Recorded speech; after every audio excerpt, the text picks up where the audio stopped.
अब आपको एक ऐसी खबर दिखाते हैं जिससे हमारे युवा प्रभावित हो रहे हैं और ये बहुत गंभीर खबर है। इसे मनोरंजन की खबर मत मानिएगा, क्योंकि अब हम मशहूर पंजाबी गायक दिलजीत दोसांझ के पैग वाले गानों को एक नई चुनौती देंगे, क्योंकि अब हैदराबाद के बाद चंडीगढ़ में भी दिलजीत दोसांझ पैग वाले गाने नहीं गा पाएंगे। इस मामले में चंडीगढ़ के बाल अधिकार संरक्षण आयोग ने दिलजीत दोसांझ को एक एडवाइजरी नोटिस जारी किया है, जिसमें 3 बातें लिखी हैं। पहला, आयोग ने कहा है कि 14 दिसंबर को जब चंडीगढ़ में दिलजीत दोसांझ के कॉन्सर्ट का आयोजन होगा, तब उन्हें इसमें ऐसे गाने नहीं गाने चाहिए जो शराब और हिंसा को प्रमोट करते हैं। आयोग ने इन गानों के नाम भी बताए हैं कि कौन कौन से गाने नहीं गाने हैं, जिनमें एक गाना है पटियाला पैग, दूसरा गाना है पंज तारा और तीसरा गाना है मित्रा दा केस चलदा। आयोग ने यह भी कहा है कि इस कॉन्सर्ट में 25 वर्ष से कम उम्र के युवाओं को शराब ना बेची जाए। और तीसरी बात, दिलजीत दोसांझ को इस कॉन्सर्ट के दौरान बच्चों को स्टेज पर बुलाने से बचना चाहिए, क्योंकि इस दौरान गानों का शोर 120 डेसिबल से ज्यादा होता है और इससे बच्चों के कानों पर और उनके स्वास्थ्य पर दुष्प्रभाव हो सकते हैं। दिलजीत दोसांझ ने कहा है कि आयोग द्वारा बताए गए सभी सुझावों का पालन करेंगे और इन गानों को वो अपने कॉन्सर्ट में नहीं गाएंगे। लेकिन आज यहां बात सिर्फ अकेले दिलजीत दोसांझ की नहीं है। इसी महीने चंडीगढ़ में एक और मशहूर पंजाबी गायक करण औजला का भी एक कॉन्सर्ट हुआ था और इस कॉन्सर्ट को लेकर भी बाल अधिकार संरक्षण आयोग ने एक एडवाइजरी नोटिस जारी किया और उन्हें सलाह दी कि वो अपनी परफॉर्मेंस के दौरान ऐसे गाने ना गाएं जो हिंसा, अपराध और शराब को बढ़ावा देते हैं। लेकिन इस नोटिस के बावजूद करण औजला ने इस कॉन्सर्ट में ऐसे गाने गाए जो शराब और हिंसा के बारे में थे और इनमें एक गाने के बोल थे 52 बार्स, 52 बार्स। हमने इस मुद्दे को आप सबके सामने पहले भी उठाया था और आपसे ये पूछा था कि ऐसे गानों को हमारे समाज ने आखिर कब और कैसे स्वीकार किया और कैसे शराब और हिंसा को बढ़ावा देने वाले ये गाने हमारे शादियों के समारोह में, बर्थडे पार्टीज में और दूसरी पार्टीज का हिस्सा बनते चले गए। आज जब हम गाड़ी में जाते हैं तो हमारी गाड़ी में यही गाने बजते हैं, किसी की शादी में जाते हैं वहाँ यही गाने बजते हैं, किसी की बर्थडे पार्टी में जाते हैं या किसी और पार्टी में जाते हैं वहाँ भी यही गाने बजते हैं। और अगर नाइट क्लब में जाते हैं, किसी बार में जाते हैं तो वहाँ भी यही गाने बजते हैं। इन गानों को दिन रात हमारे देश के युवा सुन रहे हैं। इन गानों में शराब की बात होती है, इन गानों में अपराध की बात होती है, इन गानों में बंदूकों की बात होती है और इन गानों में यह बताया जाता है कि शराब पीना कोई बुरी बात नहीं, अपराध करना कोई बुरी बात नहीं। और यही कारण है कि हमारे देश में अपराधियों को लोग अपना हीरो मानने लगे हैं। आप देखिए, बिश्नोई जैसे अपराधियों को, डॉन को हमारे देश में एक हीरो की तरह प्रोजेक्ट किया जा रहा है आजकल। और दिलजीत दोसांझ की अच्छी बात यह है कि उन्होंने हमारे इन विश्लेषणों को देखा और उन्होंने इन पर अपनी प्रतिक्रिया भी दी। उनकी जो प्रतिक्रिया आती है उनके कॉन्सर्ट से, वो मैंने देखी। यह अलग बात है कि वो हमारी बातों से सहमत नहीं हुए और उनका कहना था कि जब सरकारें देश में दुकानें खोलकर शराब बेच रही हैं तो वो शराब पर गाने क्यों नहीं बना सकते।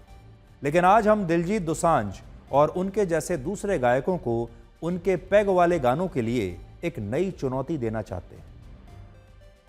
पंजाब में एक सर्वे हुआ था जिसमें 60% युवाओं ने कहा कि वो इन गानों को सुनकर नशे की तरफ आकर्षित हुए हैं। पंजाब में आज भी बहुत सारे नशा मुक्ति केंद्रों में ऐसे युवा अपना इलाज करा रहे हैं जो इन गानों से प्रभावित होकर नशा करने लगे थे। आज हमारी टीम पंजाब के जालंधर के एक नशा मुक्ति केंद्र में गई, जहां युवाओं और वहां के लोगों ने हमें बताया कि ये गाने भी उनकी स्थिति के लिए जिम्मेदार हैं। इसलिए आज हम दिलजीत दोसांझ और उनके जैसे दूसरे कलाकारों को ये चुनौती देना चाहते हैं कि क्या वो पंजाब के इन नशा मुक्ति केंद्रों में जाएंगे, क्या उन्हें अपने पटियाला पैग और 4 बोतल वोडका जैसे गानों का मतलब समझाएंगे। पहले आप देखिए कि पंजाब के जो युवा हैं और पंजाब के लोग क्या कहते हैं। बच्चे इस चीज़ तो बहुत ज़्यादा प्रभावित हो सकते हैं इस गल तो, पटियाला पैग तो मतलब ਜਿਹੜੇ गाने आ रहे हैं। नॉर्मली गल है कि ਜੇ ਅਸੀਂ ਬੱਚਿਆਂ ਨੂੰ ਕੋਈ ਕਿਸੇ ਸਹੀ ਗਾਣਾ ਕੋਈ ਭਜਨ ਵਗੈਰਾ ਹੈ ਨਾ ਪ੍ਰਮਾਤਮਾ ਨਾਲ ਜੋੜਦੇ ਆ ਤੇ ਇਹ ਨੋਰਮਲੀ ਗੱਲ ਹੈ ਕਿ ਮੈਂ ਹੁਣ ਵੀ ਮੈਰਿਜ ਤੋਂ ਆਇਆ ਵਾਂ ਤੇ ਉੱਥੇ ਗਾਣੇ ਚੱਲ ਰਹੇ ਸੀ ਸ਼ਰਾਬ ਵਗੈਰਾ ਦੇ, ਤੇ ਨਾਰਮਲੀ ਦੇਖ ਕੇ ਤੇ ਫੀਲਿੰਗ ਹੁੰਦੀ ਆ, ਜਾਗਦੀ ਆ। ਤੇ ਬੰਦ ਤੇ ਹੋਣੇ ਚਾਹੀਦੇ ਆ। ਗਾਣੇ ਮਤਲਬ ਕਿ ਉਹ ਇਹਨੂੰ ਇਸ ਤੋਂ ਇਲਾਵਾ ਮਤਲਬ ਕਿ ਹੋਰ ਵਧੀਆ ਗਾਣ, ਇਹ ਚੀਜ਼ਾਂ ਬੰਦ ਕਰ ਦੇਣ।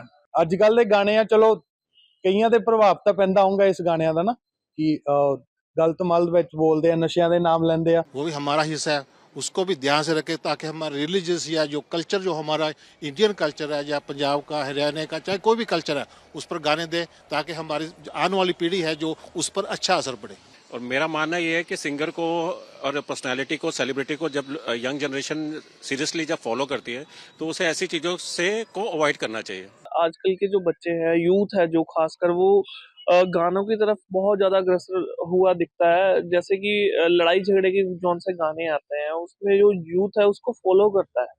कई गानों में ऐसा देखा है। फिर यूथ जो है बाद में लड़ाई झगड़ा भी देखने को मिलता है। और जौन से बच्चे आजकल ये चीज़ें फॉलो कर रहे हैं, तो नॉर्मल सी बात है कि अगर वो ये ऐसे गाने आएंगे तो बच्चों के लिए वो तो हार्मफुल ही है। मेरा पॉइंट ये है कि मतलब कि जो न्यू जनरेशन आ रही है उनके लिए बहुत ही नेगेटिव पॉइंट है। तो सो हमें मैं यही कहना चाहूँगी कि मतलब उनको पॉजिटिव वे में गाने गाने चाहिए, कि जो भी बच्चे हैं सभी हैं उनको पॉजिटिव एक इंफॉर्मेशन या मैसेज जाए। बैन होना चाहिए, क्योंकि जो नई पीढ़ी है, जिन बच्चों को शराब के बारे में नहीं पता है, तो ये गाने देख करके, उसके बाद टीवी स्क्रीन पर देख करके उनके दिमाग में और जहन में ये जाता है कि ये शराब है क्या चीज़, फिर उसकी वो खोज करते हैं बच्चे। ऐसे गानों पर ये शराब, वैसे ही दिल्ली के सीएम साहब ने एक के साथ एक बड़ी बांटी, एक फ्री, उससे भी बड़ा माहौल खराब हुआ। और ऐसे गानों पे रोक लगनी चाहिए। चाहे तेलंगाना की बात हो, चाहे चंडीगढ़ की बात हो, इसकी शिकायत की थी पंडित राव धनेवर ने। इस समय हमारे साथ हैं। तेलंगाना में मैंने कंप्लेंट किया, तेलंगाना सरकार ने नोटिस निकाला कि ऐसे गाना ना गाओ। फिर उन्होंने चालाकी करके पटियाला पैग के जगह पे गेड़े ला छड़ी दा, जे बिचो फीम लबे जगह पे जे बिचो कोक लबिया, पंचतारे ठेके की जगह पे पंचतारे होटल, ऐसे तोड़ मोड़ कर गाना गा रहे। जबकि मंच पे ऐसे गाओगे, बच्चे तो बहुत सालों से पुराना गाना सुने उसी पे नाच रहे हो, असर तो पुराना गाने के। 3 गाना वो नहीं गाएंगे क्योंकि ये गाने बच्चों के ऊपर असर करते हैं, इसलिए ये नहीं गाएंगे। अगर गाएंगे तो कार्रवाई होगी। कई बारी बच्चों को स्टेज पे बुला लेते हैं, जो वहाँ पे जो साउंड होता है वो बच्चों के लिए हानिकारक है। वहाँ पर बहुत ज़्यादा चांसेस होते हैं कि वहाँ पे लिकर की सप्लाई होती है। इन चीज़ों को चलते हमने जो अभी ये पीछे करण औजला जी का हुआ था, तब भी हमने एडवाइजरी जारी की थी।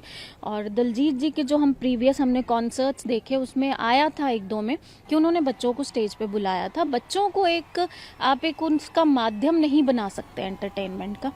तीसरा जो आता है कि आप कई बारी ऐसे सॉन्ग्स का इस्तेमाल करते हैं या आप ऐसे सॉन्ग्स वहाँ पे प्रस्तुत करते हैं जो बच्चों के लिए या एक एज लिमिट के लिए ठीक नहीं है।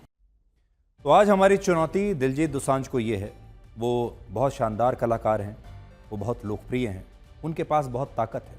वो चाहें तो युवाओं से कुछ भी अपील करके युवाओं को किसी भी दिशा में ले जा सकते हैं, युवाओं को अच्छे रास्ते पर भी ले जा सकते हैं, युवाओं को स्वस्थ मनोरंजन भी दे सकते हैं और युवाओं को गलत रास्ते पर भी ले जाने की क्षमता भगवान ने उन्हें दी है।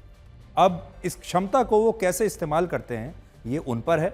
और ये बात सिर्फ उनके लिए नहीं, हम तमाम गायकों के लिए कह रहे हैं कि वो हमारे युवाओं को क्या संदेश देने की कोशिश कर रहे हैं और उनकी अपनी सोशल रिस्पॉन्सिबिलिटी क्या है। पैसा सब कमाना चाहते हैं, पैसा कमाने में कोई समस्या नहीं है, लेकिन आपकी एक सामाजिक जिम्मेदारी भी ज़रूर होनी चाहिए। इसलिए आज हम चुनौती उन्हें ये देते हैं कि वो जो पंजाब के नशा मुक्ति केंद्र हैं वहाँ पर जाएं और ख़ुद उन नशा मुक्ति केंद्रों में पंजाब के जो युवा हैं, जो नशे के जाल में फंस चुके हैं, जिन्होंने अपनी ज़िंदगी बर्बाद कर ली है, उनसे जाकर ये पूछें कि उन्होंने ये नशा करना क्यों शुरू किया और फिर उनकी मदद करें। जो कॉन्सर्ट से वो पैसा कमा रहे हैं उसका कुछ हिस्सा वो इन पंजाब के नशा मुक्ति केंद्रों को दे सकते हैं, ताकि पंजाब के जो बच्चे हैं उन्हें कुछ मदद मिल जाए। पंजाब के जो परिवार हैं जिन्होंने अपने बच्चों को एक तरीके से खो ही दिया है इस नशे के चक्कर में, उन्हें कोई मदद मिल जाएगी। और एक चीज़ और, दिलजीत दोसांझ को अब ये करना चाहिए कि वो एक ऐसा गाना बनाएं जिसमें वो युवाओं को नशा करने से रोकते हुए दिखाई दे। अगर पटियाला पैग पर गाना बन सकता है, शराब पर गाना बन सकता है, केस पर गाना बन सकता है, अपराध पर बन सकता है, बंदूक पर बन सकता है, तो क्या इस विषय पर गाना नहीं बन सकता कि युवाओं को नशा नहीं करना चाहिए?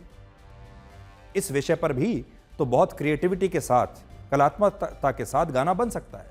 तो अब उनका अगला गाना नशा विरोधी गाना होना चाहिए, और उसे भी वो ऐसे ही हिट कराएं जैसा उन्होंने नशे वाले गानों को हिट कराया, जैसा दूसरे गानों को हिट कराया। और दूसरा, उन्हें नशा मुक्ति केंद्रों में जाकर युवाओं से मिलना चाहिए और उनकी मदद करनी चाहिए। ये एक छोटा सा हम्बल चैलेंज हम दिलजीत दोसांझ जी को देना चाहते हैं। वो पंजाब से आते हैं, पंजाब के युवाओं के लिए।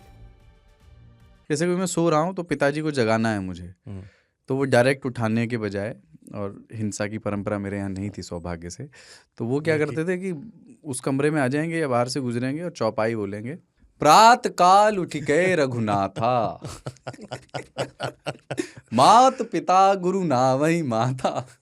कभी कभी मैं गुस्से में उठ करके अरे पापा, तो चरण स्पर्श किया और सो गया। मैंने कहा अब मत उठाना।